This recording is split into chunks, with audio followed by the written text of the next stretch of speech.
Bienvenue dans cette vidéo où on va parler des peurs qui freinent le changement et surtout se poser la question d'un point de vue neurosciences, est-ce qu'on peut les déprogrammer?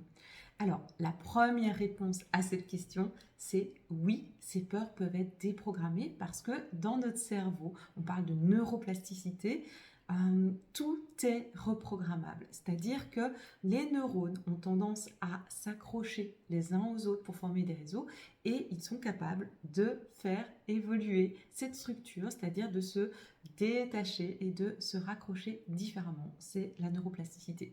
Alors évidemment, ça va être différent, la manière de fonctionner en fonction du type de peur. Et aujourd'hui, ce que j'ai envie de te partager, ce sont les 3 types de peurs principaux. Le premier type de peur, eh bien, sont des peurs qui sont innées. Et on va les aborder tout de suite. Le deuxième type de peur sont des peurs qui sont apprises, mais qui ont été apprises lors d'un événement spécifique dans l'enfance, généralement, c'est là qu'elles sont les plus profondes, à un moment ou sur une période très courte. Et le troisième type de peur, ce sont ces peurs qui se sont appuyées sur des petits événements très subtils qu'on n'a peut-être même pas perçus comme quelque chose de spécifique dans notre vie, mais qui vont nous marquer pour le restant de notre vie. Alors, on va aborder ces peurs l'une après l'autre et je vais t'expliquer comment on peut travailler ces types de peurs parce que tu vas voir que ça va être différent.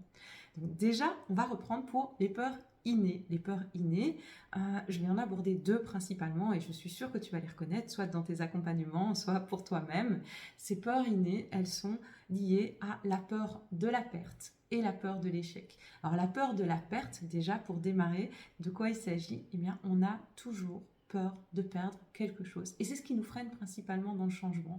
Parce qu'à chaque fois qu'on va évoluer vers quelque chose, on va avoir peur de perdre une partie de notre identité, des similitudes avec des personnes qu'on apprécie, un certain confort, une certaine sécurité. Il y a toujours quelque chose qu'on a peur de perdre.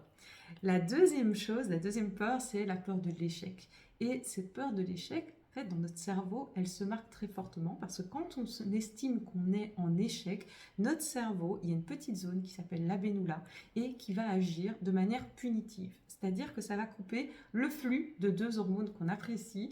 C'est le flux de la dopamine, qui est notre hormone du plaisir, et le flux de la sérotonine, qui est notre hormone du bien-être. Et lorsqu'on se trouve dans une situation où on estime être en échec, l'abénoula intervient et elle coupe l'hormone du plaisir, l'hormone du bien-être, ce qui explique ce sentiment de déception, vraiment cet inconfort à l'intérieur de soi d'un point de vue émotionnel, et c'est tout ce que notre cerveau essaye d'éviter. Alors, bonne et mauvaise nouvelle, on peut se déprogrammer de ces peurs-là, mais on ne peut pas les faire disparaître. Pourquoi? Parce que notre cerveau les a créées pour notre survie, il les transmet de génération en génération, et on en a besoin pour survivre. On a été câblé comme ça, on est avec ces peurs, et il est donc important que notre cerveau les garde. Par contre, ça ne veut pas dire qu'on est obligé de se laisser bloquer par ces peurs. Alors, comment on va fonctionner? Bien, pour la perte, forcément, il va falloir accepter de laisser certaines choses derrière soi parce que pour moi dans la vie tout est équilibre et donc si on perd quelque chose on ouvre l'espace pour quelque chose d'autre. La deuxième chose pour l'échec, ce qu'on va avoir besoin, eh bien, c'est potentiellement de revoir notre perception de l'échec, mais aussi d'accepter ce moment d'inconfort où les hormones sont coupées, où on n'a plus moins d'accès à la dopamine, à la sérotonine. Accepter que ce moment d'inconfort est tout à fait naturel, accepter cette déception. Et moins on va ressasser des choses autour de ce qu'on estime être un échec, plus vite on va le voir comme une opportunité d'apprentissage et on va repartir et le prendre comme une opportunité de réaligner certaines choses dans notre vie, plus vite cette sensation va disparaître. Donc ça c'est vraiment un apprentissage en fait de notre cerveau. Comment est-ce que je peux m'habituer à gérer cette sensation inconfortable au moment de ce que j'estime être un échec. Et évidemment, ça va s'appuyer sur de la régulation émotionnelle et quand je ferai des vidéos sur les émotions, on en reparlera. Ça, c'est pour les premières peurs, les peurs innées. Alors, ça fonctionne un petit peu de manière similaire pour des peurs plus subtiles, qui s'appuient sur des événements plus subtils. Imaginons que depuis toute petite, on m'encourage à avoir de bons résultats, voire on me blâme quand mes résultats ne sont pas jugés assez bons à l'école. Eh bien, je vais associer quelque part, quand je mets la barre plus haut, quand je suis douée dans ce que je fais, quand je fais preuve de bons résultats, on va m'aimer, on va me valoriser davantage. Et la peur qui est en dessous, c'est si ce n'est pas le cas, évidemment, je vais être moins aimée, moins valorisée, et ça, c'est quand même un besoin de base. Donc notre cerveau va y réagir fortement. Et c'est quelque chose où il n'y a pas une énorme charge émotionnelle qui est liée à chaque fois que ça se passe, mais par contre la répétition de ces petites charges émotionnelles vont venir ancrer ça dans notre cerveau, et notre cerveau va créer des réseaux qui vont être hyper sensibles à ces déclenchements-là. Donc dès que je ne vais pas me sentir à la hauteur, dès que je vais avoir l'impression que je peux faire mieux, eh bien potentiellement ça va se redéclencher, cette peur va se redéclencher et va me pousser toujours plus haut, toujours plus, jusqu'à l'épuisement. Alors que en s'en déconditionnant, et je vais expliquer ce que j'entends par un déconditionner tout de suite. Donc quand on s'en déconditionne, on peut choisir si on veut continuer à mettre la barre plus haut parce que dans cette situation, ça me sert, ou si au contraire, dans cette situation précise, j'ai besoin de pouvoir ralentir, j'ai besoin de pouvoir arrêter et juste accepter et avoir de la gratitude, avoir un ressenti positif par rapport à l'endroit où je suis déjà aujourd'hui et qui je suis aujourd'hui. Alors, déconditionner, ça ne veut pas dire supprimer. Donc ces peurs-là, elles font partie de notre système de base parce qu'elles ont été tellement répétées quand on était petit. En tout cas, là, je donnais un exemple. Il y en a plein de différentes et on a chacune des notes qui sont plus marquées. Elles vont être répétées pendant notre enfance. Donc, on développe une stratégie quelque part pour les éviter, la stratégie de toujours faire mieux. Et cette stratégie, je vais la tirer sur le long terme. Elle va me servir toute ma vie. Donc, le but, c'est pas de s'en débarrasser de ces peurs-là. Le but, c'est plutôt de pouvoir mettre le doigt dessus, voir précisément ce qui est en train de se jouer et décider à chaque instant, est-ce que je continue à rentrer dans cette peur ou est-ce qu'au contraire, je vais décider d'en sortir là maintenant et de ne pas me laisser piloter par mes peurs parce que je sens que c'est plus sain pour moi. Et ça, c'est vraiment quelque chose qui s'apprend. La bonne nouvelle, c'est que plus je suis flexible, plus souvent je décide de sortir de mon schéma habituel, plus ça devient facile, plus mon cerveau reconnecte des neurones aussi pour cette voie-là, et plus je peux avoir ce réel choix, plus je suis dans mon libre arbitre quelque part. Ça, c'est pour les peurs qui qui se sont basées sur des événements distillés de manière subtile pendant notre enfance. Ensuite, il y a les peurs qui se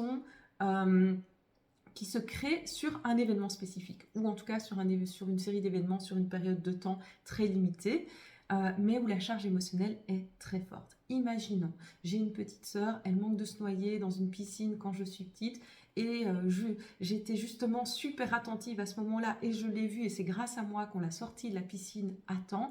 Eh bien, mon cerveau va ancrer l'effet, évidemment, ma sœur a failli se noyer, et ça se fait au niveau de l'hippocampe, qui est une zone du cerveau qui est la base de la mémoire à long terme. Il va aussi, ça c'est ce qu'on sait moins en général, créer une perception. Cette perception, ça va être, par exemple, si je ne suis pas suffisamment attentive, les gens meurent. Et en plus de ça, en plus de l'hippocampe, il y a une autre zone qui va s'activer, c'est l'amygdale, qui est une petite zone dans le cerveau. Et cette amygdale, elle va stocker toute la charge émotionnelle qu'il y a eu sur le moment, toute la peur, tout le soulagement, toute la colère, potentiellement tout ce qui est venu sur le moment va être stocké et on va le garder en nous pendant peut-être une grosse partie de notre vie, voire toute notre vie. Et à ce moment-là, comment est-ce qu'on déprogramme ça? Et pourquoi on a besoin de le déprogrammer? Bien, c'est parce que quand je vais grandir, pendant toute ma vie, à chaque fois que je vais avoir l'impression de ne pas être suffisamment attentive à l'autre, eh bien, il y a cette peur qui va se réveiller parce que j'ai cette perception ancrée dans mon cerveau, dans ma mémoire à long terme. Si je ne suis pas assez attentive, les gens meurent. Et donc, ça va se réveiller à chaque fois. Mais ça peut se manifester sur des banalités. Simplement, je pense un petit peu à moi, je m'octroie un petit peu de bon temps pour moi, hop, je suis pas assez attentive à l'autre. Et donc, ça va mener à un comportement potentiellement de sacrifice constant qui, évidemment, n'est pas sain pour son propre bien-être. Et donc, on a envie, évidemment, de pouvoir déprogrammer ça. Et là, la bonne nouvelle, c'est que si c'est basé sur un événement particulier, c'est beaucoup plus facile à déprogrammer parce qu'en fait, il suffit d'aller mettre le doigt sur cette perception. Une fois qu'on touche à cette perception qui a été créée, eh bien, le cerveau comprend, mais instantanément, ok, mais dans toutes les autres situations que je vis, il n'y a personne qui est réellement en danger.